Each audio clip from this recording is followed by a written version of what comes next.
Okay, ladies and gentlemen, we're going to call the meeting of the Richmond City Council for Monday, May 10th, 2021 to order. Madam Clerk, on the minutes.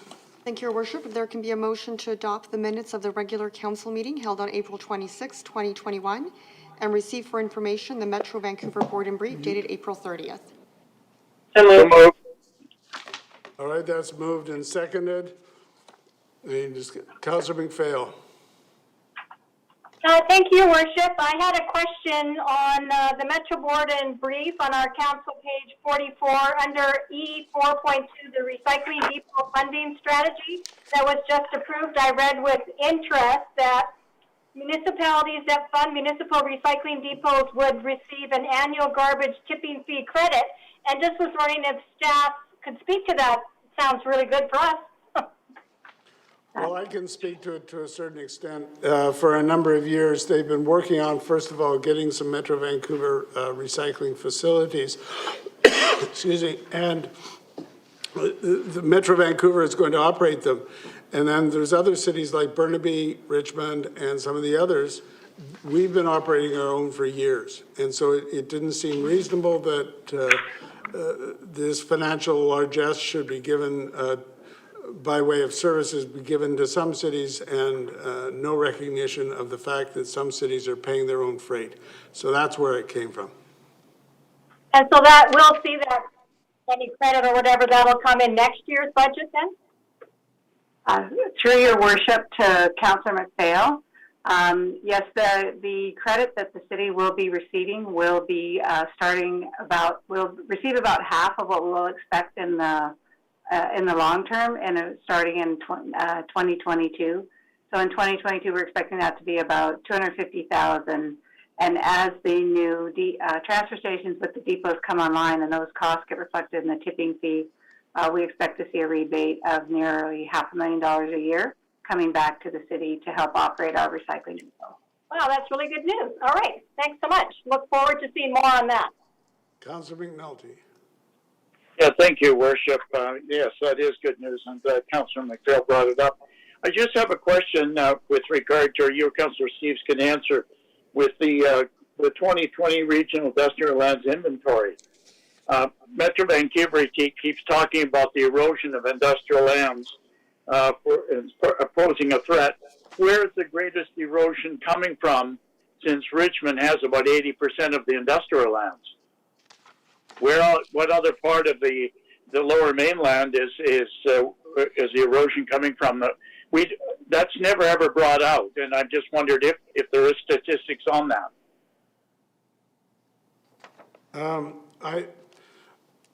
First of all, I'm not sure I agree with your statistic about the 80%. It may be the 80% of the available, but not 80% right. of all the industrial land. No, right. And the erosion comes from many different places. Councillor Steves can comment if he wants on what happened in Port Moody. Some industrial land should have been designated as industrial for the port uses, and it was approved to go over to residential. And that's the kind of thing that's happening around the region. Okay, thank you. It's good. I think if it's possible to keep tabs on that and provide that information. Okay, thank you. Yeah, there's... If I could comment. Go ahead, Harold. Yeah, if I could comment further, there's Port Moody, there's some losses in Delta and various other places. They're little bits and pieces, and we're trying to stop it.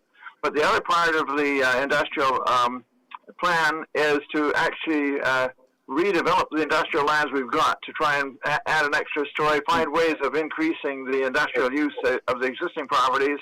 And as council is aware, we've already started that in Richmond, so we're one step ahead of the game. Yeah, but all we have left is airspace, so that's great. Thank you. Exactly it. Yeah. All right, Councillor Day.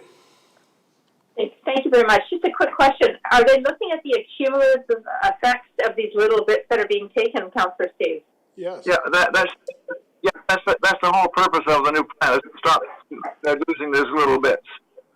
Thank you. All right, we'll call the question then on the minutes. All those in favor? Aye. Any opposed? That is carried. Madam Clerk, agenda additions and deletions. Yes, Your Worship, we have 2 agenda corrections and 1 agenda item removal.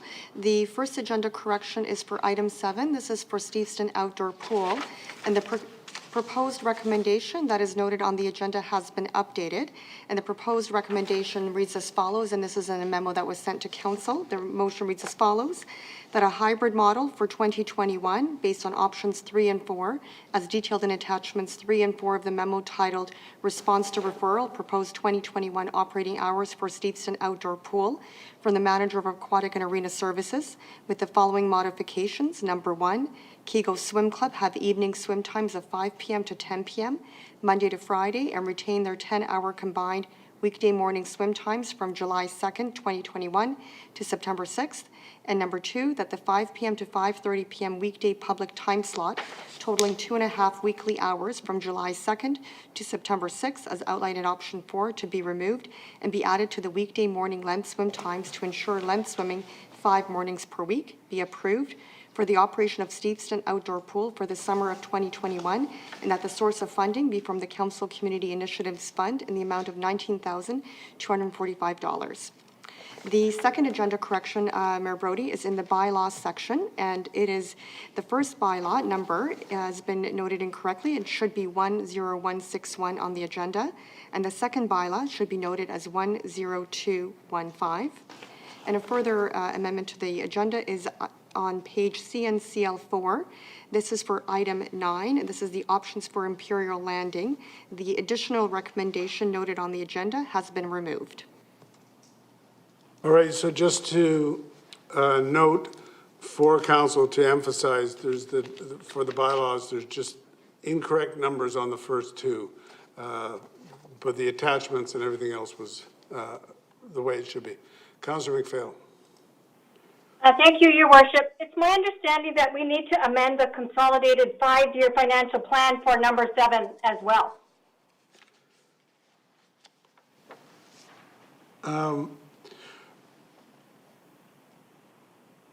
I'll ask staff to comment on that. I thought that was one of the omnibus ones we would be doing later in the year.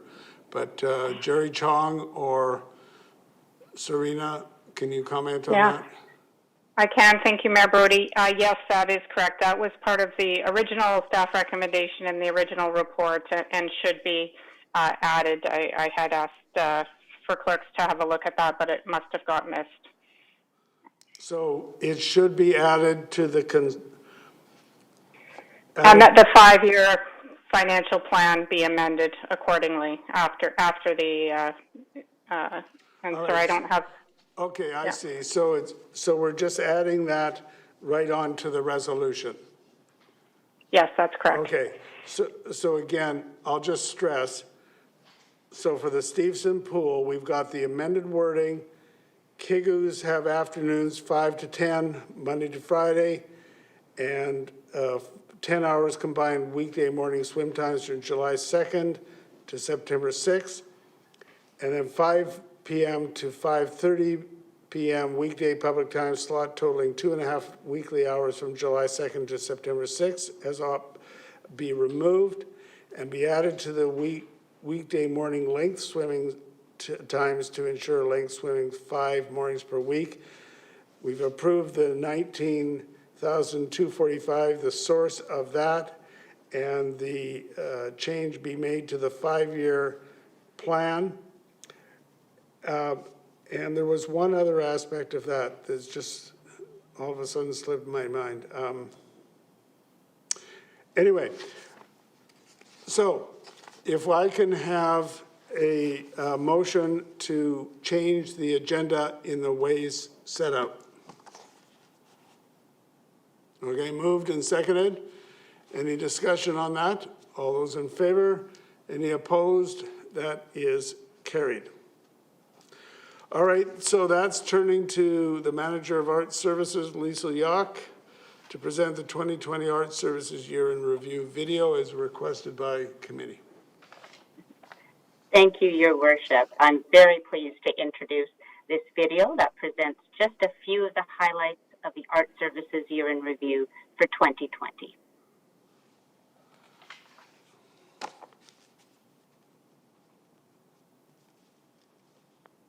Richmond Art Services is guided by Artworks, an art strategy for Richmond, supporting an art scene that animates our city every day, offers rich arts education and experiences, festivals and events, fosters social connections and wellness, builds arts and culture leadership, and provides creative spaces. By connecting highlights from 2020 with the 5 strategic directions of the art strategy, this video will illustrate how art works in Richmond. even, or perhaps especially, as we navigated life during a global pandemic. With hundreds of courses, 11 resident art groups, the Children's Arts Festival, exhibitions, and more, the Richmond Arts Center is a leader in the field of affordable and accessible professional arts education and community arts development. In 2020, while most in-person classes were canceled, 5 studios were adapted to provide a new and growing roster of live stream programs for all ages, as well as online versions of community art exhibitions and the annual Grand Plie. Meanwhile, the Richmond Youth Media program hardly skipped a beat, seamlessly transitioning to online gatherings and programs in its 10th anniversary year, even hosting a reunion celebration. Richmond Art Gallery is a nationally recognized municipal gallery known for its diverse array of exhibitions and public programs that engage with issues and ideas of importance to our community. This year, for the first time, virtual tours and many other programs were made available online. 2020's first exhibition, Labor's Trace, featured the work of Karen Jones, an artist of African descent living in Vancouver, and Amy Malbuff, a Métis artist based in Nova Scotia, who both engage with traditional and contemporary materials and techniques that encourage discussions regarding labor, identity, cultural knowledge, and cultural legacies. In recognition of the gallery's 40th anniversary, Selected Stories 1980 to 2020 showcased a selection of works from the gallery's permanent collection, including early works by established BC artists such as Wayne Gann, Susan Point, and Gu Zhang. In order to strengthen the infrastructure of arts and culture organizations, increase funding for arts opportunities, show support for the careers of local artists, and support a wide range of artistic and cultural activity, the 2020 Arts and Culture Grants Program invested $116,815 through operating and project assistance grants to 16 nonprofit arts organizations.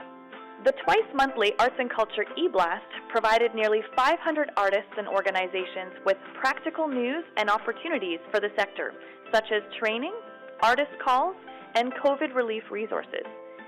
Meanwhile, free professional development through the Art at Work program included workshops about preparing taxes, how to apply for public art calls, grant writing, copyright, and nonprofit board governance. Richmond has heart. In direct response to the COVID-19 crisis, local artists were commissioned to lead unique art projects that promoted mental health, well-being, and creativity while maintaining physical distancing protocols and fostering community connections. The Richmond Arts Awards recipients were feted via Instagram. National Indigenous Peoples Day was celebrated online. And despite the pandemic, Richmond continued to be a national leader during the 12th annual Culture Days, with 37 participating artists and organizations presenting 60 free public activities. New this year was a cycling art tour map that invited residents to hop on their bikes to safely explore community-created and public art experiences in Richmond. And artists in residence made meaningful connections at the Terra Nova Rural Park, Breakhouse Library, and, of course, Branscombe House, where Lou Shepard drew upon their digital expertise to offer film screenings, self-guided audio tours, a pandemic comfort food cookbook, and much more. In 2020, new civic public artworks included 4 Seasons of Movement surrounding Clement Track in Minaroo Park, and Windflowers, a large-scale 13-piece work along the Gilbert Road Greenway.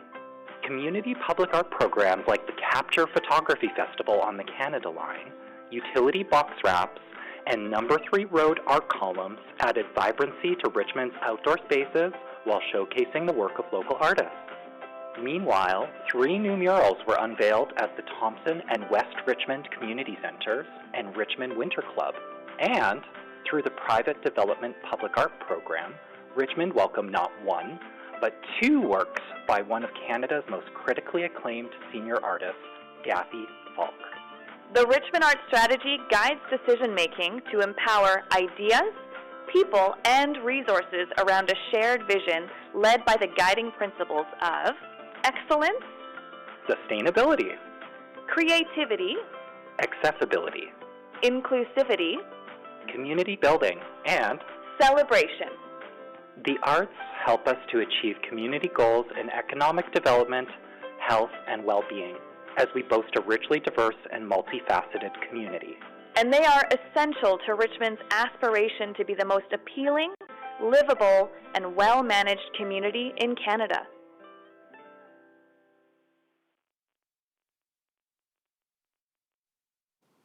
Okay, thank you very much, Lisa. We appreciate the video and the report that's on the agenda. Now may I have a motion to resolve in a committee of the whole to hear delegations on agenda items? Moved and seconded. All those in favor? Any opposed? That is carried. Now we've got a list of five delegations, but in fact the first 2, which were on the Steveston pool, with I think it's with the clarifications, they have not joined us. Rosemary Nickerson, Bruce Raber. We have then 2, Dennis Zettner and Marshall Wirawan, delegating on number 14, which I believe is the Rod and Gun Club. And then we have a final delegation on a non-agenda item, which we'll get to in due course. So we will recognize Dennis Zettner. If you want to unmute your mic. And what you need to do is you need to introduce yourself, and you're given 5 minutes. Tell us what. Hi, Mayor and Council. Go ahead. I'm Dennis Zettner, president of Vancouver Gun Club over on Sidaway, and we've been in Richmond for 70 years at our current location, and we're just looking for some assistance as we are in the process of getting a range approval, and it was brought to our attention that we needed to be on board with the city, make sure we were compliant. All right. Okay. We'll go to Marshall Wirawan.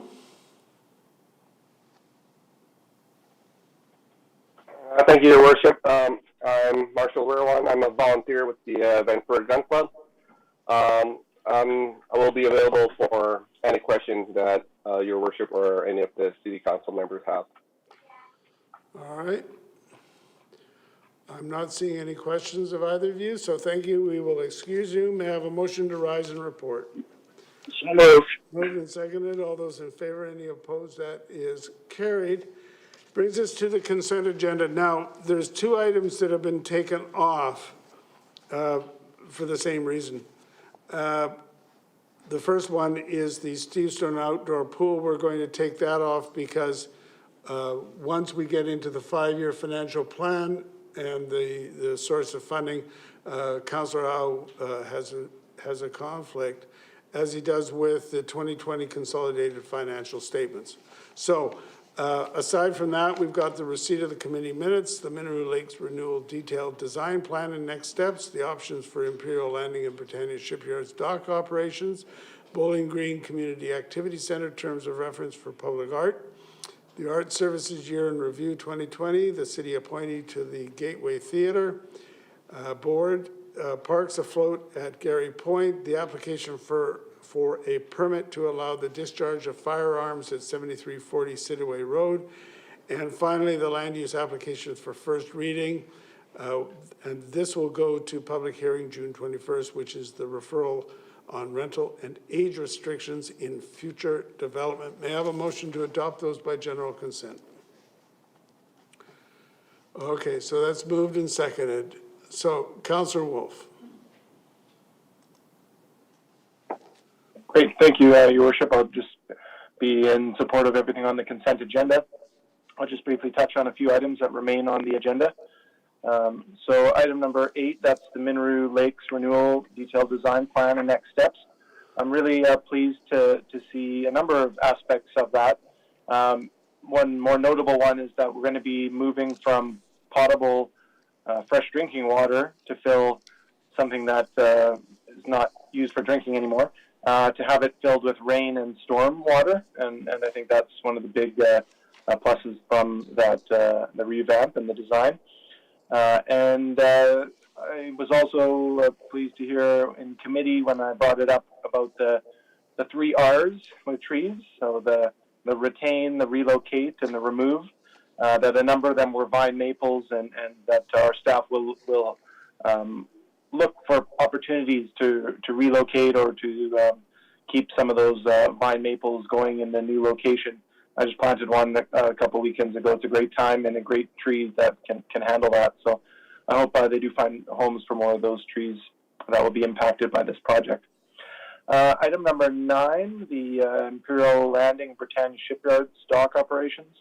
One of the pieces from that I'm pleased to read is in the report now. It acknowledges on page 111 that vessel sewage pump outs and looking at regulation options for containment of sewage on aboard boats is going to be looked at for potential solutions. We did bring up in committee that only out in East Richmond at Shelter Island Marina, and then over at the Vancouver Marina on the west side by the middle arm, those are the only 2 places that have that. So especially in Steveston, when that's housing the largest fleet in Canada and North America, I can't remember.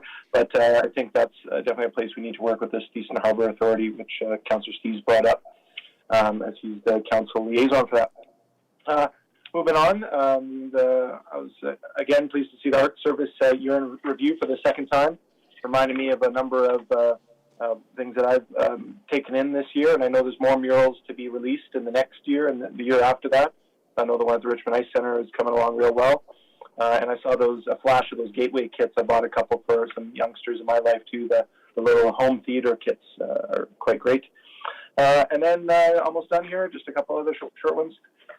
Item number 13, I'm pleased that Councillor Steves brought that one forward, the Parks Afloat at Garry Point, where staff will look into kind of a more permanent pier structure. I know when I look across the river, the north arm to South Burnaby and South Vancouver, the piers that are overlooking the river always have people there. And just imagine having a pier, but in the location of Garry Point, what a draw that alone would be, and all the other benefits that could be used for in the future. So I'm really pleased that Councillor Steves brought that one forward as well. And then number 14, we just had some delegates about the firearm discharge allowance. So that we're working in compliance and we're following that kind of 5-year set renewal, and so I'm pleased for that.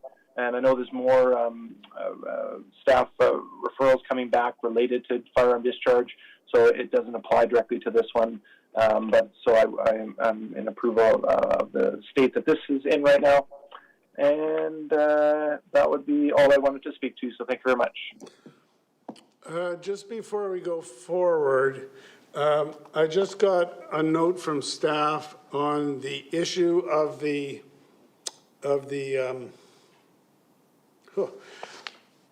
Steveson outdoor pool. And apparently we don't have to specifically put it into the consolidated financial plan. I'll just read it. We don't need to modify the 5-year financial plan tonight. The resolution just needs to include that phrase, so there is authority for staff to include it in the update in the fall. So I think that would relieve Councillor Rao of his conflict. So my suggestion, we've got the consent agenda on the floor. My suggestion is we just simply table that until we deal with another motion, which is to add the operating hours for Steveston Outdoor Pool onto the consent agenda. May I have that motion? So that's moved and seconded. All those in favor? Anybody opposed? So that's carried. So, to clarify, the Steveston Outdoor Pool is now on the consent agenda. Now, Councillor Wolf, you made your remarks. Do you want to comment on that? Yes, please. Go ahead then. Great, thank you. So that was the only one I actually had a question about, getting a little bit more clarification here.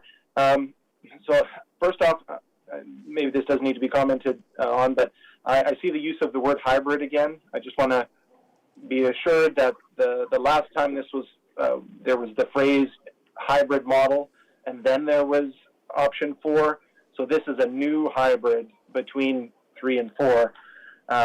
So you don't have to correct me unless I'm wrong on that one. So it's a different hybrid.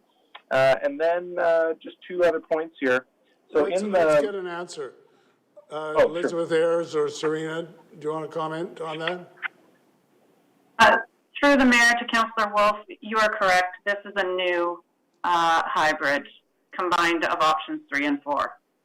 And also, and then what? Sorry, Councillor, but I think it's an important point, and this is what I forgot. I had it and then I forgot it.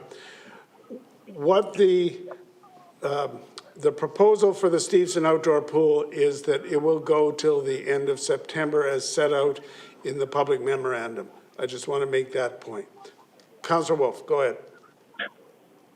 Great, thank you. Just the other part I'm a little bit confused of here. So on the motion on the floor here, it has item or point 2, that whole 5 to 5:30. I'm just looking on page 62A, the table on the right, the July to September. I'm not sure if the table's incorrect or I'm missing something here, but I see the swim club time starting at 5:30, not at 5. Yet in the tan color, I see 5 to 10. But the top of that box is actually at 5:30. So is there an actual overlap there, or am I reading it wrong? The first part says it's removed. So it's removed, and then this is the accurate one. It's now starting at 5:30. Through your worship to Councillor Wolf, it starts at 5. It's the way this schedule is done. I guess it can be a little bit confusing, but it does start at 5 in this particular schedule. He goes from 5 till 10. Great, and then that movement of some of the public time to the morning swim length time. So we're moving some of that blue that's being lost there is going into the purple at the beginning of the day. Is that correct? Yes. Okay. Through your worship to Councillor Wolf, that's correct. Perfect. And then my last question on this item. So on the table to the left, the May to June 30th, the middle of the day there, where the school board rental times fit in. So I do note that the rentals don't start till the 14th. And I'm assuming during that whole time between the 2 swim club times, the pool remains heated, chlorinated, and clean and closed off. So there's no staff there, except for when the May 22nd length swim comes in on those 3 days. So I guess just to clarify, that the pool does remain ready to go, but it is going to be fully closed Tuesday and Thursday in those middle of the day time slots. Is that correct? Yeah, through your worship to Councillor Wolf, that's correct. And to clarify, we also don't staff the pool when the Kigus are in there. They have their own lifeguards that are fully trained and approved by us. The processes are approved by us, so we don't actually staff it. But you are correct. It would be heated and chlorinated and ready to go. Then if I may, through your worship to staff, just to, I think I have this right then. If there was a higher demand for daytime at this time of year, we potentially could bring in more length swimming if demand were to call for it in the future. And the swim length that is there on those 3 days, it is only showing for 2 hours, but are we paying staff to be there for a 4-hour shift, even though it's only open for 2 hours, or do those staff get reallocated for the second part of that split shift, or yeah? Through your worship to Councillor Wolf, it depends on a number of scenarios. If there's other pools that they could be scheduled at, they could be combined with that pool. There also could be some cleaning opportunities. As an outdoor pool, we do have to keep on top of cleaning on a regular basis because algae can form fairly quickly in those types of environments. At a very last resort, then we might have to pay them for a 4-hour call-out, but usually we try to use some of the other, combine them with other pools and make sure that there's some cleaning opportunities there if that's not possible. Great. Thank you, Worship. I support all the items on the consent agenda. Thank you. Councillor McNulty, Bill? Thank you, Worship. Just a number of matters I want to comment on. I'm going to support everything on the agenda. Just a quick question on the Mineru Lakes. Are we going to be able to close off that area when we start construction? Are we going to do fencing, or how are we going to keep people away from there while construction goes on?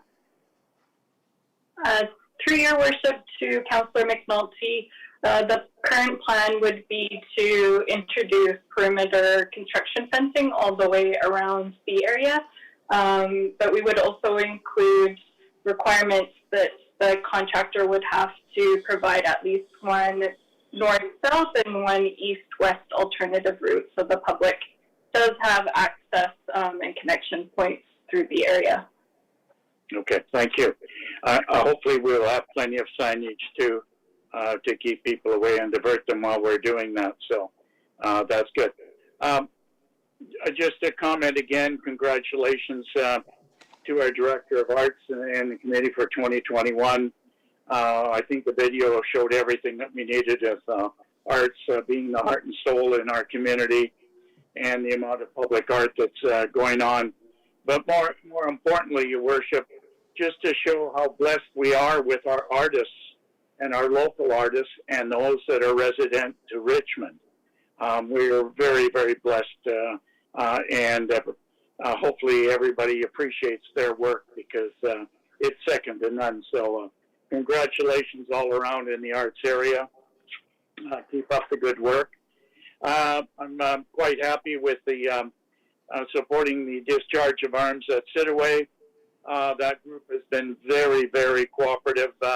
As members of council will know, when we bid for games and what have you, there's always a firearms component in that, whether it would be the Commonwealth Games, the BC Games, the Foresters Games, or whatever. And we're just updating them and helping them get updated to the new regulations. Obviously, they changed. And as far as we're concerned, even though it's called the Vancouver Gun Club, we crossed that out in 1904, and it is the Richmond Gun Club. And for those that know, Harold and others will know what I'm talking about. It's a community facility that we've had for a long time, and I thank them for all the good work they do because they look after that.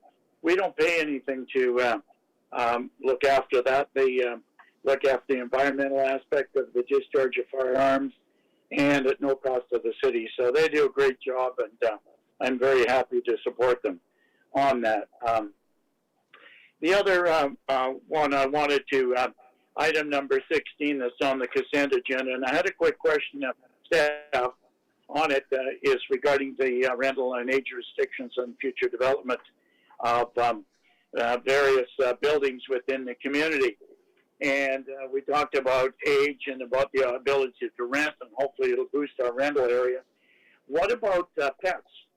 Is that something that this would cover, or is that a separate caveat in terms of it? Because some strata say no pets allowed.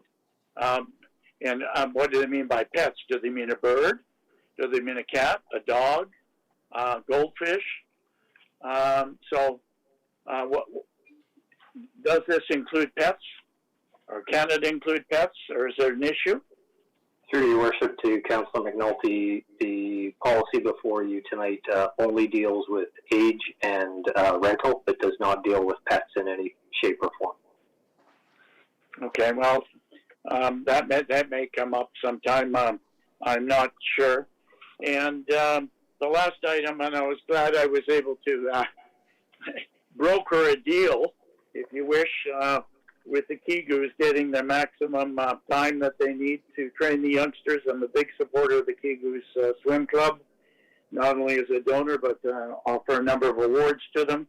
And I'm also happy to see that for the general public, there's quite a balance. I think on our 62A, if you read that properly, you can see it and we've got it open from, right up to September 30th, and I'm very happy to see that, and I think it's going to be, well, it was a good deal breaker, and everybody seems to, everybody got something out of it, and we shouldn't have ever got to this stage. I do have a question, though. Do we have a commitment, since we're almost a month away from the school board? Are they going to run any programs on it, given the situation in the schools today and the activities?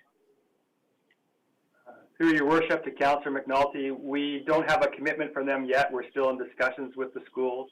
I think many of them are waiting to see how these health orders are evolving, and as our vaccination rates rise and the case counts go down, I think they may be more open to that. But at this point, we don't have any firm commitments from them. Have they? Well, I guess my question is, I would hope that they would approach the health board to find out what's going on, because, at year end, et cetera, the children have an opportunity to go to these, to do some swimming, to learn some swimming.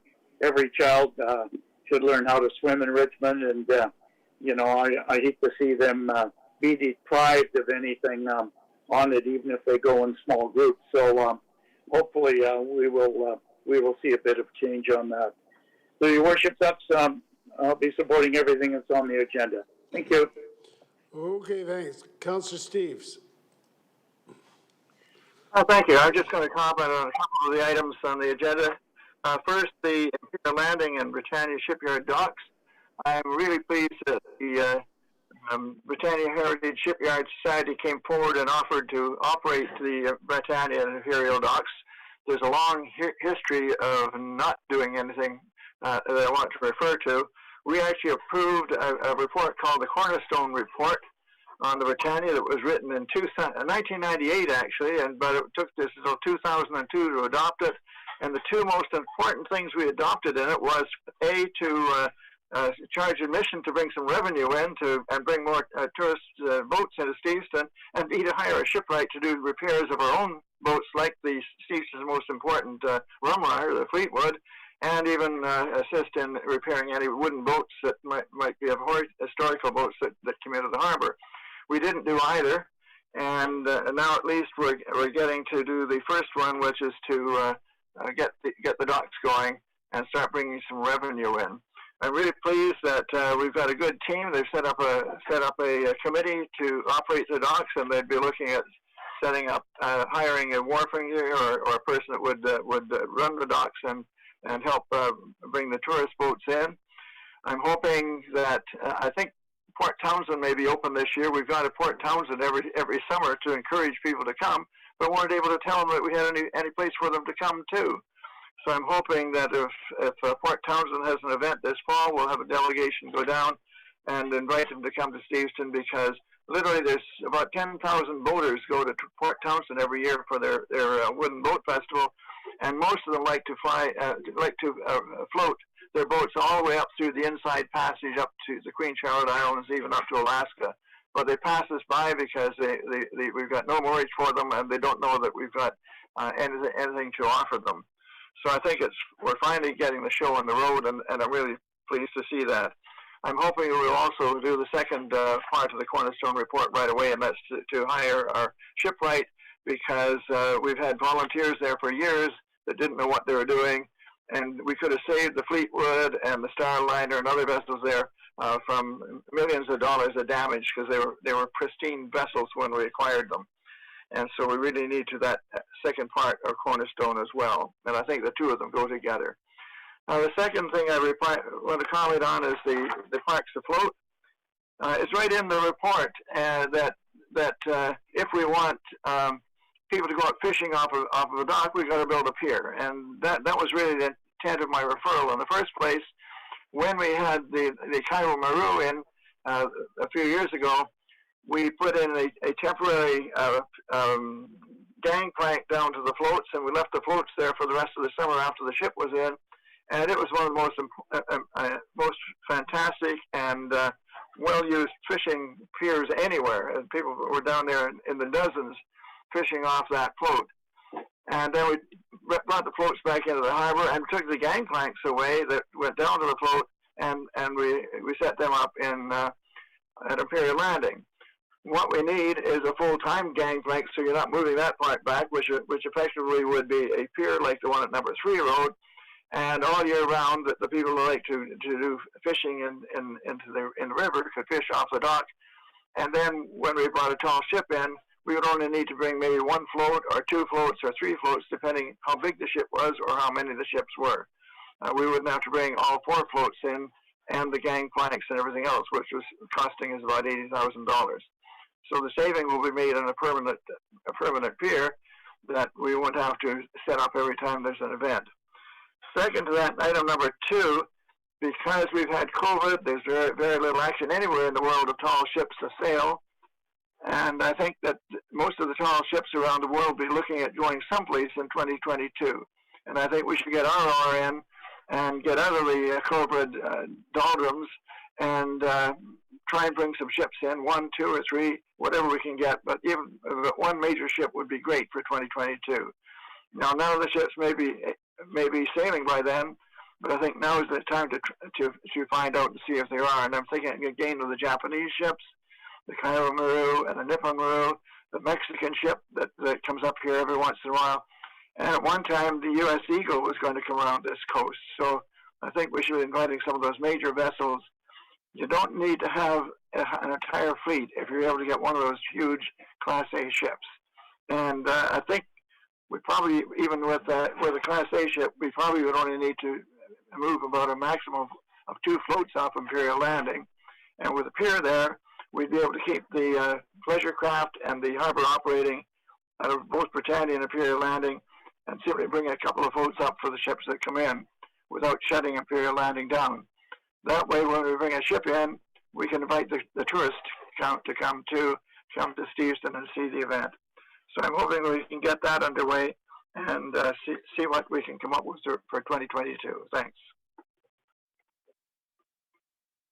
Thank you. Councillor McPhail. Linda? Thank you, Your Worship. I will be supporting all the items on the consent agenda and just want to speak to 3. Number 7, the proposed 2021 operating hours for a Steveston outdoor pool. I support the recommendation on the new schedule as outlined on our Council 62A and the extra funding of $19,245, which is the net operating expense as outlined in the report on our Council 62B, and to come from the Council Community Initiative account for this year. The topic and the schedule for the pool has been discussed extensively, and thank you to staff, the Aquatic Services Board, and everyone who gave input into this. We know that during the COVID-19 pandemic, swimming has been really important. We saw this last summer, and we also saw it when the indoor pools opened. So we know that people are waiting for the Steveston Outdoor Pool to open again. And the Steveston Outdoor Pool is a really important resource in our community and should be utilized appropriately. And I believe that the hybrid plan ensures adequate public swim time and appropriate swim times for the Cagoux Swim Club. As I mentioned at committee, I believe it is important that as we go forward, we need to collect the data on the usage so that we can better understand it and perhaps plan earlier. I do acknowledge that the pandemic has added extra layers of uncertainty and pent-up demand as well. Number 8, the Mineral Lakes Renewal Detailed Design Plan and Next Steps. I do have a question to you, Your Worship, to staff. I know that hospital visitors and staff, walk around the lakes and the park quite often. Will we be notifying the hospital? I've been in there sometimes and they put notices in their elevator. I think it's really important that we let them know what's going on. Through your worship to Councillor McPhail, we could certainly do that. We have been in communications with the hospital, but mostly the hospital staff that are working on the tower renovations. But certainly we could reach out to Richmond Hospital and ensure that they are notified about the construction and interruption to access around the lakes. All right, that's great, thanks. I know the Mineral Lakes, with the beautiful gardens and trees, are located at the north end of Mineral Park, which is often called the Green Heart of Richmond. And it was really great to read the feedback that we received during the Mineral Park Vision Plan process showed that the lakes are highly valued by Richmond residents and visitors and are a key park feature and provide an important connection to water and to nature. And thank you to the staff for a great report and the detailed plan that will enhance and renew this area, ensuring that the area meets the needs of the growing community. And number 11, the Arts Services Year in Review 2020. The arts and culture sector, a network known for resiliency, creativity, and collaborative efforts, has been particularly devastated by the COVID-19 pandemic. And across the board in 2020, many of the city's public programs and services were transitioned to online delivery, reduced and or canceled in response to health order restrictions on gathering. In spite of these limitations, and in some cases because of them, the arts maintain their vital and sustaining presence in the community. And as we saw in the video earlier, we know that people want to connect and participate in any way possible, whether online or in person. And by showcasing Richmond's vibrant cultures, and we can provide artists and performers with opportunities to connect with our residents. So thank you for the update and the excellent video. Thank you, Your Worship. Thank you. Councillor Day. Carol? Thank you very much, Mayor Brody. Well, a lot has been said about the Steveston outdoor pool hours. We've had many, many delegations come forward. And I just have a question of staff. I mean, given that the new schedule was supposed to start May 1st to September 30th, and it's now May 10th, how can we avoid this next year? Through your worship to Councillor Day, the pool did open on May the 1st for the Kigus, and it will open in 12 days to the public on the Victoria Day weekend. At the end of this season, we are going to analyze the trends and how well the pool used, and work with the Aquatic Advisory Board to define hours for next year that would be appropriate and get the best use out of the pool and at the appropriate times. Excellent. So I guess the word of the day is to get people in that pool, increase that participation, and then we won't have to go through this next year. So that goes out to you, Mr. and Mrs. Richmond. Get out there and use that Steveston pool so that next year it will be a given that it's going to stay open between May 1st and September 30th. Okay, number 8 is Mineral Lakes. I'm really excited about this project, and I actually had my wedding photos taken in that park. And I'm wondering how we can allow it, it's not full access, obviously, during construction, at least limited access, so that people can enjoy at least a small part of the Mineral Lakes area. So staff have a plan for that. Through your worship to Councillor Day, we will be requiring the contractor to allow at least one north-south and one east-west route through the lakes area, mainly for connections. And then we imagine that as areas of construction are complete, then the construction fencing can be brought further back to allow greater and greater access around the lakes area. But really, it's something we will need to work through with the contractor once they're on board. I think it's going to be a logistical challenge because we know that the hospital tower is going to be built on the southeast corner. How will those two, well, we don't know when it's going to start, but if it was to start, at least, pre-filling, are we going to be able to coordinate those two really rather large projects in such a small area? Certainly, we have been communicating with the hospital staff and project staff who are working on the tower renovation project. So we'll be sure that the two projects are coordinated if there is overlap in construction. Excellent. And I was really pleased on CNCL to read that the old lake is 10,000 square meters, the new lake would be 7,000 square meters. But the big thing is that it's going to be deeper. Being a pond owner myself, it's very important to have circulation, and you can't have a shallow pond. As we know, the water gets too warm, it gets too mucky, and it gets full of green goo. And so I'm really pleased that we're going to basically revitalize this very important part of Richmond. Number 9 is the Imperial Landing and Britannia Shipyards. I had a question of staff on this. So in the report, it states that the annual income for people using the docks, well, there's 200 vessels on average a year that use the docks, is really only $8,709 by allowing this new pilot project. Do we expect to get a higher income, and can that money go towards dock maintenance and improvement? Through your worship, Councillor Day, yes, I think that it is possible that the new agreement with the Society could bring in more revenue. At the moment, obviously, enforcement down on the dock of Moorage is it's challenging at times. So I think that if there was a regular body down there that was helping govern that a little bit better, then I think, yes, they could bring in more revenue. That's great. It's a very valuable resource, and wherever you go down in Washington State, there's all kinds of public moorage for boats, and it brings in tourists, and it's a shame not to utilize it better. I mean, we are on the water. Let's take advantage of it. So good luck with all that. Mm-hmm.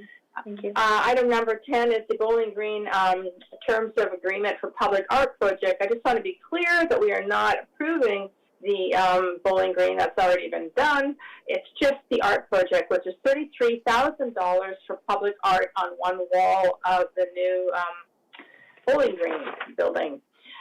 Number 13 is the Parks Afloat at Gary Point. Boy, oh boy, I mean, this is one of the biggest legacies that we're going to leave behind as council, is really utilizing the pier opportunities at Gary Point. And so I just couldn't be happier to endorse this. I think we're going in the right direction.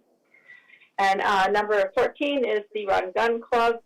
Just to go there with my dad when I was a kid and do some target shooting. I'm really pleased that we can make sure that all the T's are crossed and the I's are dotted so they can operate under the current rules and be legal. And that takes us to number 16, my personal favorite. It was a great conversation at the Planning Committee with regards to rental and age restrictions on future development. By stroke of the pen, we're going to be able to do something that's never been done before, which is to make sure that rentals are available in perpetuity in all these new buildings. There are too many buildings in Richmond where rentals are not allowed. And, I'm sure they happen under the table, but it's just not good enough. Most people are not going to be able to afford to buy a home, and making sure that we have more rentals is critical. There was just a Council of Councils meeting on Saturday, and the numbers for more rentals was being floated was around 15%. And this will go a long ways to helping us have more opportunities for rental. And when we have more rental units, by default, we're going to have more affordable rents because it's all supply and demand. And, that is it for me. Thank you very much, Mayor Brody. Okay, Councillor Au. Yeah, Your Worship, I'm going to support everything on the consent agenda and to comment on the few items. Item 7, proposed 2021 operating hours of Stevenson outdoor pool. I'm glad that finally we have a new schedule. It has been a long process and a difficult process to work this out because we have different groups, different needs, and they all want to use the pool. And at the end, I think we have more hours and more dates for the public, and I'm glad that this is going to happen. And on item 8, the Mineral Lakes Renewal Detailed Design Plan, I think this is a project which is long overdue. I think the Mineral Lakes are the well-kept secret of Richmond. I know that there are people who have been living in Richmond for many years still do not know about that place. However, it is also a tourist attraction. A few months ago, I was near the park, and I have two ladies coming from Burnaby asking me how to go to the lakes because they heard about it and they want to go to visit. So I point them to the direction. I agree with Councillor McPhail that we have to coordinate or even consult with the hospital because of the projects that they're going to have to rebuild the hospital tower. I think there needs to be some consultation. And the only thing I'm not happy about is that we substantially reduced the water surface of the lakes. But I understand and accept that because of the need to improve the water quality, we have to do that. But it is a regret that we cannot keep more water in the park. And personally, as I said before, I'm emotionally attached to this park because when I was working for the Richmond Health Department, my office was right next to the park. And on item 11, the Arts Service Year in Review, I would like to congratulate the staff in the Arts Service and the Richmond Arts community for another successful year. It's been a tough time for everybody, and because of the pandemic, we have been forced to do things in another way, right, and to be more creative. And looking back, I think perhaps this is what arts is about. It's about creativity. So when we have a tough time, when we cannot do things in conventional ways, we have to adapt and be creative. And I think the Richmond Arts community has done a good job. And especially in this difficult time of the pandemic, we know that mental health has been a concern. Only about 1/3 of the Canadians said that they have healthy mental health and emotionally healthy. So we know that arts has a very therapeutic effect for people. They connect people, they bring people out of their isolation, and also bring them encouragement and joy. So I congratulate the arts community for another successful, busy, and productive year. Thank you, Your Worship. Okay, thank you. Councillor Liu. Thank you, Worship. I too will be supporting everything on tonight's consent agenda. Just a few comments. Number 7, the Stevenson Pool Hours. I'd really like to thank the Aquatics Advisory Board for their work on this. They came together for an emergency meeting the other day to come and work this out a little bit. So, they'd done a lot of work on this initially, then it got its way to Parks, then it got sent back to them for some more work. So thank them for all the work that they've been doing on this over the past few months. Number 9, the options for Imperial Landing.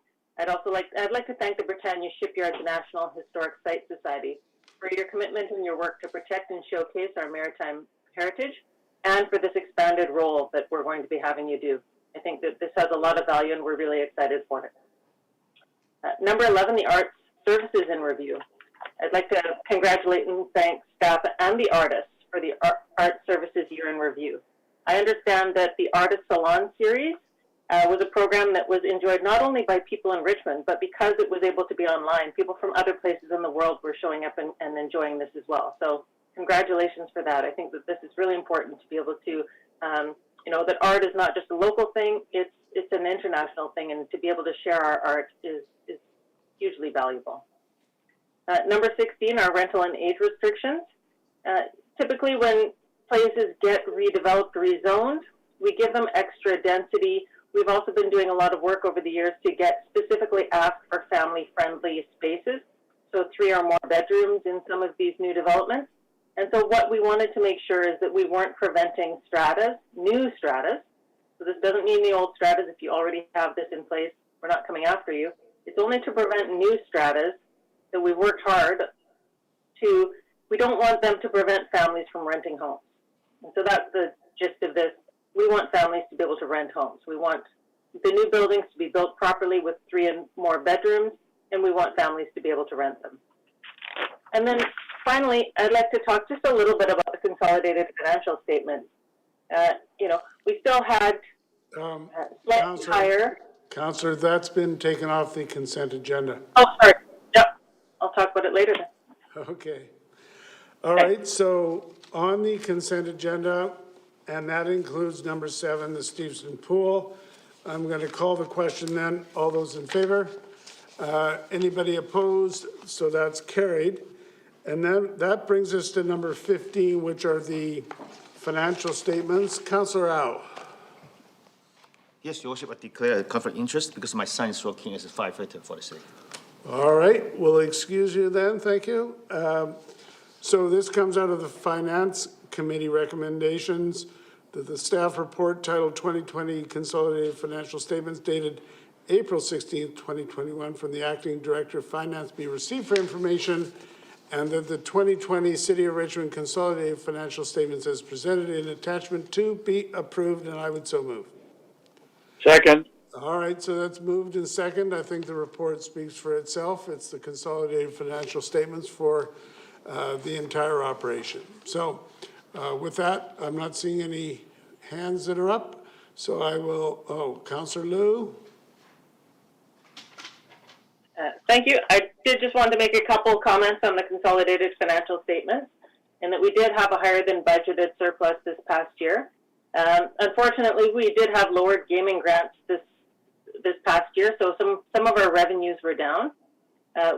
Because of the lowered gaming grants, we had to find a different source of funding for our community grants because most of them came through the gaming grants that the city also received. So, City Council worked really hard to keep up with some of the services that us and that the people who receive the community grants are able to deliver to people. We generally had some reduced expenses, and one of the decisions we had made last year was to put a hold on hiring police officers.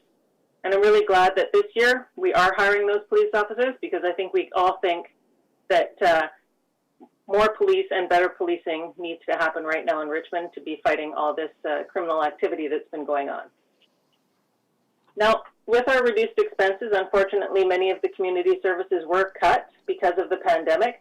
And I think that everyone is looking forward to getting these programs back together and these events happening again. I think, we're all looking forward to making sure we're getting our vaccinations and keeping the protocols.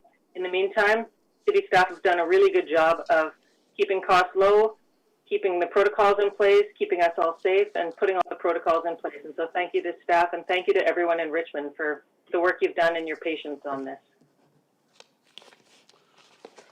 All right, thank you very much. With that, we're going to call the question. All those in favor? Any opposed? That is carried. That brings us to the item that's been removed from the consent agenda, which is the proposed tidally influenced Terra Nova Slough update. The recommendation coming from General Purposes Committee reads as follows, that as described in the report titled Proposed Tidally Influenced Terra Nova Slough Update, dated April 13th, 2021, from the Director of Parks Services, Option 1, which is the flood box with self-regulating tide gate, be endorsed for the purposes of design, costing, and evaluation of habitat compensation benefits, and be submitted for consideration in the 2022 budget process. And I would so move.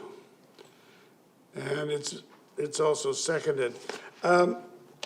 This is a project that has had its roots many, many years ago. I'm told that there were numerous sloughs throughout Richmond which have gradually been closed up.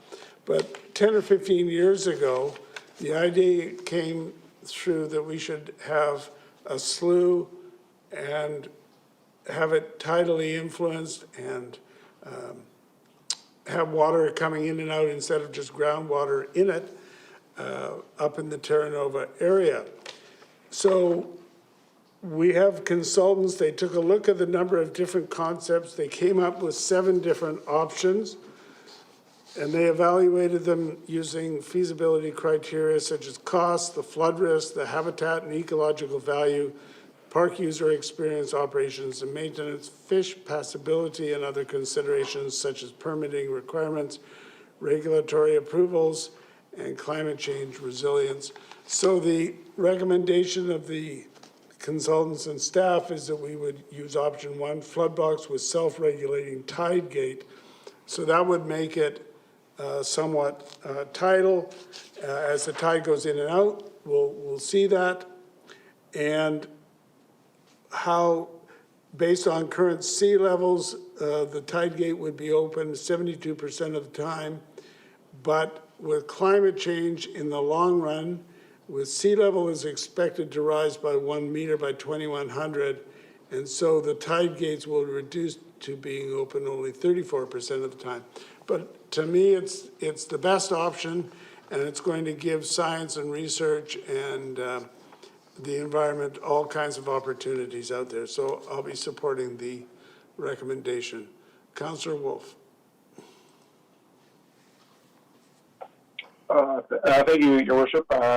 I was opposed to this in General Purposes Committee, so I don't think it's probably in my court to make an amendment and to move our option 1 to a different option.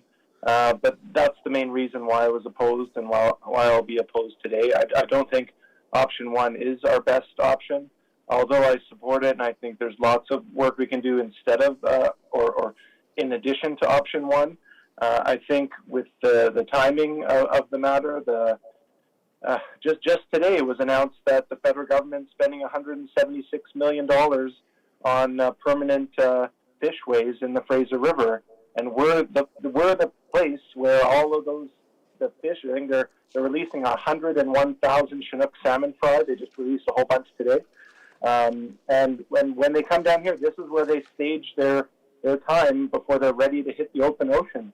And I think projects are going to get a lot more funding when they're in populated areas where people can learn about salmon. In areas like this, I think the space we're working with is already tied quite tightly by the park and would need to have access with a culvert that would go underneath a road. Where what I'm hoping for tonight is we would oppose this item at this stage and then bring forward option 5. Which we can get more details on it in our report on page 334, the little table there, or in the consultant's report on page 376, the summary of it. Anyhow, I think option 5 is the way to go because it creates a habitat in an area that's away from where the population is, where people with the dogs are, where the cars are. It's a place that is a much more natural area. I know when I've gone around all of Richmond on the perimeter, it's that west bank there where there's some neat carved out sections into sturgeon banks. That was a little bit of human intervention. We can really open those up. And we don't also have to make this as big of a project as it shows in option 5. That one I think shows like 3 breaches and 3 networks. That maybe we don't have to scale it up to that right away. But I think securing the use of that part of the park and utilizing that existing body of water is the way to go. There's much less impact of the access by not needing a culvert with road traffic over top. Instead, it's just the small trail that can get a much lighter weight culvert crossing for it. So anyway, those are the reasons why I'm for it, but I'm opposed to it. So that's how the vote will apply tonight for me. Thanks. Councillor Steves. Harold? Yeah, thank you. Speaking in favor, I'm a supporter of option 1, option 2, and option 5, and option 7, believe it or not. Any one of those I'd be happy with. But I think that option 1 is the logical one because if we adopt option 1, we can later do option 2 or option 5, or option 7 if we wanted to as well. Under option 1, I wasn't involved in the designing of this project. I'm quoting what biologists did 15 years ago. Don Prathuli, wildlife biologist from Laxan and Rifle Island Bird Sanctuary there, Will Pollack and several other biologists did all the designing. I don't know who decided that we should go with effectively option 2. They put gravel on the bottom so salmon could spawn. And so that's what it's designed for option 2. But option 2 costs us $5 million, where option 1 only costs us $2 million. And I think that what we've got is two different two different things, entirely different things between option 1 and option 2. With option 1, we're designing the slough for salmon fry only, and minnows and herons and things like that. That's the way the ditches of Richmond were and the canals of Richmond was after they diked Richmond in and covered all the sloughs back in 1907. The salmon fry came in from wherever the chum salmon were spawning and came in and lived in the habitat in the sloughs in Richmond. And then when they got older, they went out through the tidal tide gates and went off in the ocean to grow up. And so that's what option 1 does. Option 2 raises the ground above it so the floodwaters can't come over and flood Richmond, but that allows salmon to spawn on the gravel that's been put in there already for spawning salmon. The people who designed this designed it for option 2, but it costs us twice as much, more than twice as much. Option 1 and 2 are only half of what was originally planned, and originally what was planned was option 5. But the outlet for option 5 was not to go across Sturgeon Banks where there's no existing slough already, but effectively to take the existing Terranova slough that's been daylighted already and reopen the channel into that same area which is shown on the map as option 5. And you can still do that. So the idea with option 1 is, I think it's a start, it's a work in progress. A future council, if they want to have spawning salmon, can raise the ground level on each side of the slough. And if they really want to do an estuary project, then they would dike around the area that's shown in option 5. And as a comment on it, we had a presentation to the Food Security and Advisory Agriculture Committee last week, and our city staff are working on raising the ground level of all the farmland in Richmond, which includes the Terranova area, by a minimum of a meter. And my thoughts are that if we had option 1, and the rest of Terranova is actually raised a meter or more because of rising sea levels, then at that time you can raise it high enough on both sides of the slough to effectively create option 2 or option 5 if we wanted to do it at that time. So effectively option 1 is for the fingerlings, the little salmon fry. Option 2 and option 5 are for the mature salmon. We don't know if they would spawn there or not, except the slough has been designed with a gravel bottom, so they could spawn. So I see it as a work in progress. Let's do the first phase first and see how that goes. One other thing, when this first came up, we had a salmon hatchery at Steveston High School, and they were involved, and they were going to provide salmon fry to put into the slough, so we'd have our own salmon in the salmon fry in the slough, so that when they come out, they might return to the slough. And as adults, knowing that we couldn't get them through with an ordinary tidal gate, the thought was that there could be a holding pond on the other side of the dike. It doesn't have to be very big, about 100 feet long and about 10 or 20 feet wide, for salmon to come in. Some would, with a gravel base, some would spawn there, and some you could simply lift over the dike because the spawning, salmon only spawn for a couple of weeks during the year. But that's something to look at in the future. I think what we're looking at is the first stage of any one of those options. So I support option 1. Okay, thank you. Councillor Day. Thank you very much, Mayor Brody. I have been studying this and talking to experts such as marine biologist Otto Langer, and this is a far more complicated thing than I think feel qualified to decide on. Option 1 is basically a flood box for self-regulated gates, and it costs $2.5 million. Option 5 is connecting and enhancing the existing wetlands in Terranova, but that one's $10 million. So initially that scared me off, which was the price. My question to staff is, could option 5 be phased in over the course of a long period of time so it's not such a big hit all at once?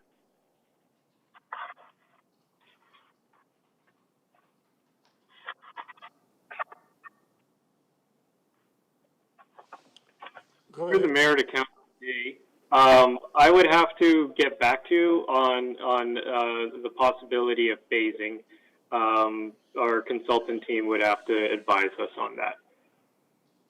Okay. So then I had another question regarding this. This is a motion to put this forward for a consideration of the 2022 budget. So if that's the case, and this doesn't make the cut, would it then be on the list for projects for the future past 2022?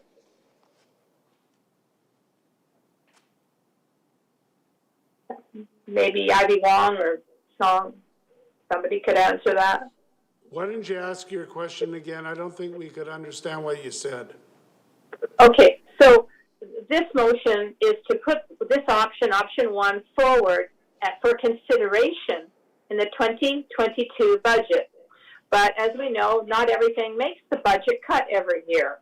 So if that doesn't happen, would this just go on the list like all of the other projects that we're working on over the course of the last 10 years?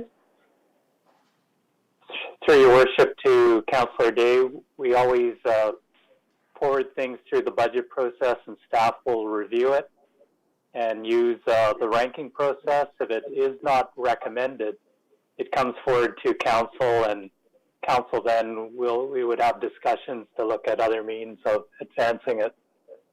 Okay, thank you very much. So if we decided tonight on option 1, which is the flood box for $2.5 million, and then Alex and the other staff and experts come forward and say, you know, we could do a project over the course of 5 years, and it wouldn't have to cost $10 million like option 5. Is there room in the process when we're evaluating each and every project and grading it?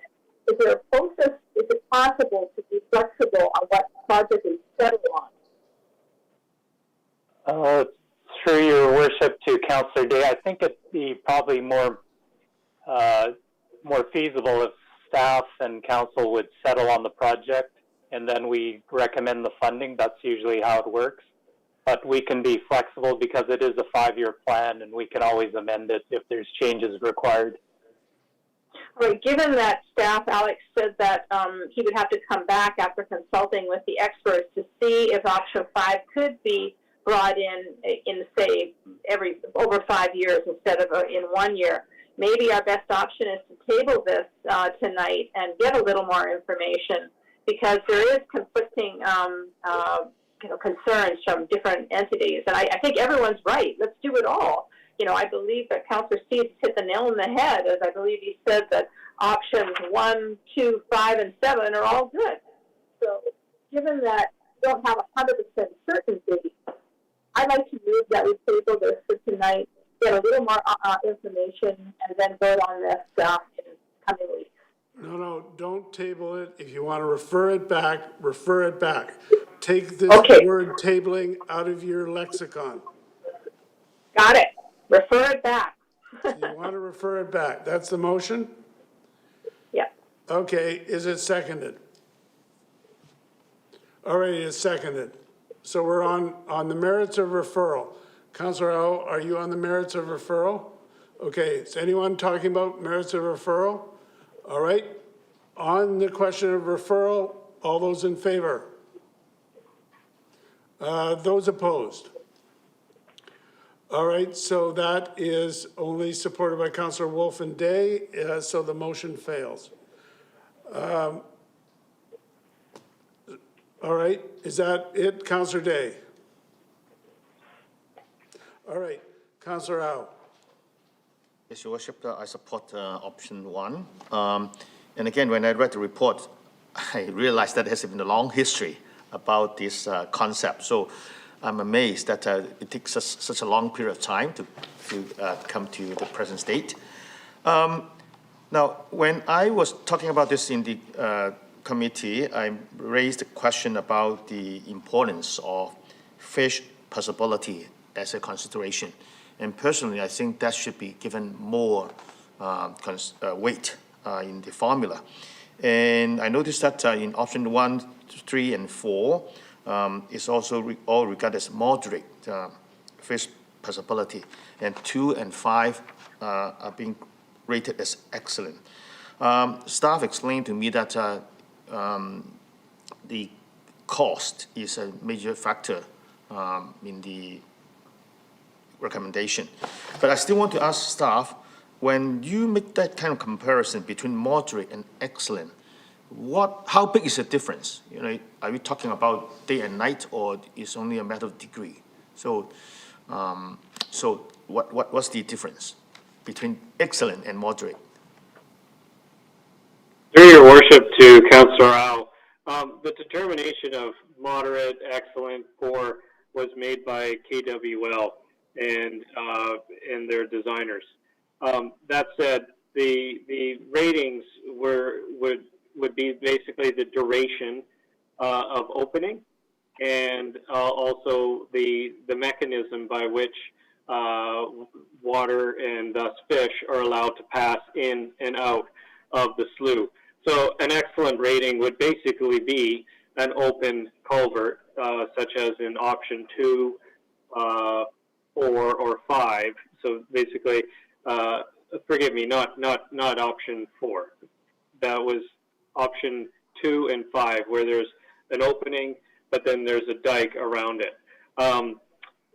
Moderate and poor would go towards having that gate, a tie gate structure, but the tie gate is necessary when there's no ring dike built in order to protect the city from flood and maintain our flood protection. Good, thank you. I have no further questions. All right, those are all the questions then and comments. Then on the motion as written on the agenda, I'll call the question. All those in favor? Those opposed? It is carried with Councillor Wolf opposed. May I have a motion resolving the Committee of the Whole to hear delegations on non-agenda items? It's moved and seconded. All those in favor, opposed, carried. We have one such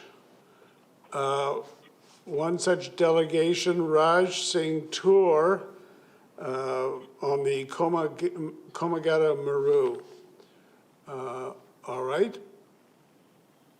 Go ahead. Good afternoon, Inspector Mayor and Councillor of City of Richmond. My name is Raj Singh Toor. I'm the grandson of one of the passengers on the Komagata Maru and Vice President spokesperson for the non-profit descendants of the Komagata Maru Society. I represent the descendants of the Komagata Maru Society in which they are... Sir, I'm sorry, the acoustics are really bad. I'm going to ask you to slow down because I don't think we can understand what you're saying because of the Zoom. Okay. My name is Raj Singh Toor. I am the grandson of one of the passengers on the Komagata Maru and Vice President and spokesperson for the non-profit descendants of the Komagata Maru Society. I represent the descendants of the Komagata Maru Society, in which there are 15 families all over Canada who are direct descendants of the passengers, children, grandchildren, or great-grandchildren.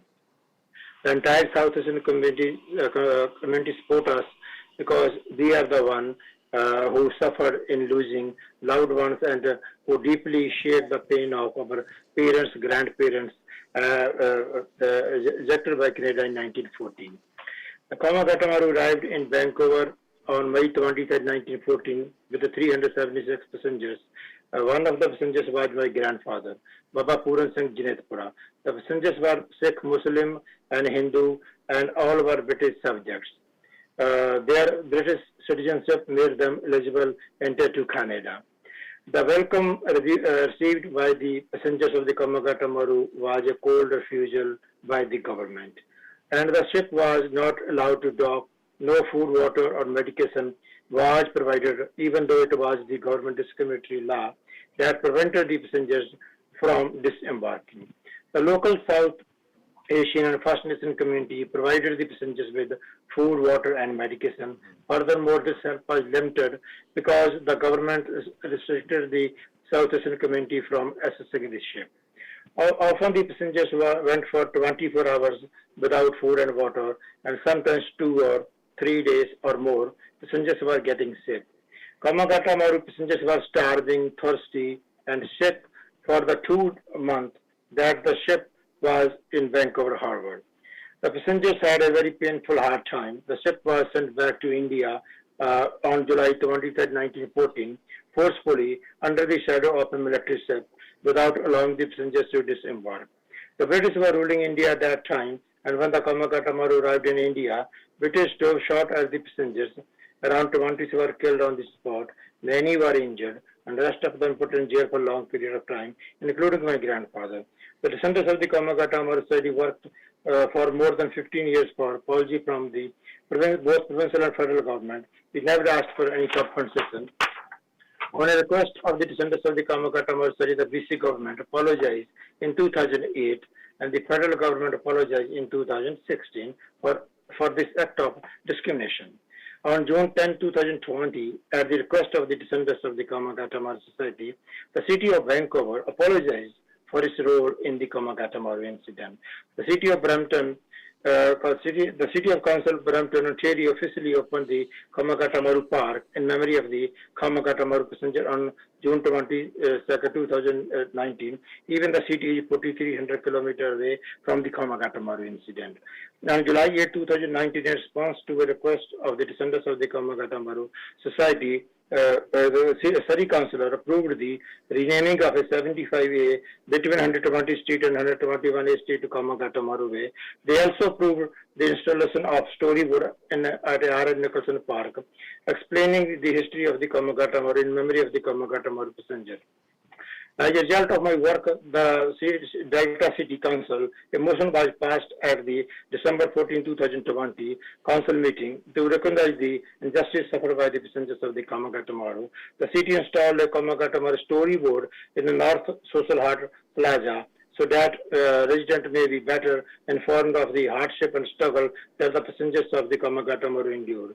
On March 1, 2021, the City of New Westminster unanimously passed a motion to recognize the Kamakatamaru passengers by renaming the QTQ Ferry Docks and also the trail connected to the Queensboro Dock in memory of the Kamakatamaru passengers, behalf of my request. The city of Richmond, from its very beginning, has been closely linked to the South Asian community. Sikhs were an important part of the labor force working at the Imperial Cannery in City Western, at the document in Tamila, Hickman's 2014 book. Sikh in Richmond helped the Shore Committee, a group of a local Sikh who organized to help the Kamakatamaru passengers by contributing food, water, and medication. They also contribute financially as the Shore Committee tried to lease the ship Kamakatamaru in an attempt to keep it from sent back. I'm wondering if the city of Richmond can name a park or street or some civic assets in memory of the Kamakatamaru passengers. Another consideration could be to install a Kamakatamaru storyboard in Gary Point Park, since it is close to the Gulf Georgia cannery, where Sikhs have worked from its very beginning. Any acknowledgement would be greatly appreciated by the descendants of the Kamakatamaru passengers and by the South Asian community in Canada and every Canadian who believe in treating all human with dignity and respect. We can't undo the past, but we can move forward and leave a legacy for future generations by educating them about the past. Thank you. All right, sir, thank you. Move the recommendation and request to staff. Just a minute. There is no recommendation. I think what you're moving is that we refer this to staff to look at. Refer this to staff to look at the presentation and get back to us. Well, yeah, for possible recognition, whether it's roads, parks, or otherwise. So, whatever, yeah. Okay, so that's moved. Is it seconded? So that's moved and seconded. I've got a couple of speakers here or questions. Councillor Day. Thank you very much, Madam Rody, and thank you to the delegates. Really, really nice to hear this story and know that at least we have provided some assistance during troubling times. My question to staff is, if someone went into the Richmond archives, would this information be available and the actions that Richmond citizens took back in 1914? That would be part of the analysis under that referral. And I asked the delegate to please make sure that you connect with the Richmond Archives staff and make sure that they get that information that you just reported on, because it's a very important part of our history, and if it's not there already, it should be. So thank you. Thank you. Councillor Liu. Thank you, Mr. Tour. I'd like to thank you for coming forward with this. Just a question. It occurs to me that we have a number of people in the community that would probably be interested stakeholders in this. And so when staff is looking at this, how we might make sure that we're engaging the appropriate groups who might either want to contribute their knowledge, their finances, their ideas into what this might be. So maybe we can have some sort of a program that encompasses that. Yeah. We are the one who suffered, and all the community support us, and all the groups support us. We can get the help from the other community too. Perfect. Yeah. Okay, so we'll call the question then on the referral to staff to take a look at all this. All those in favor? Any opposed? That is carried.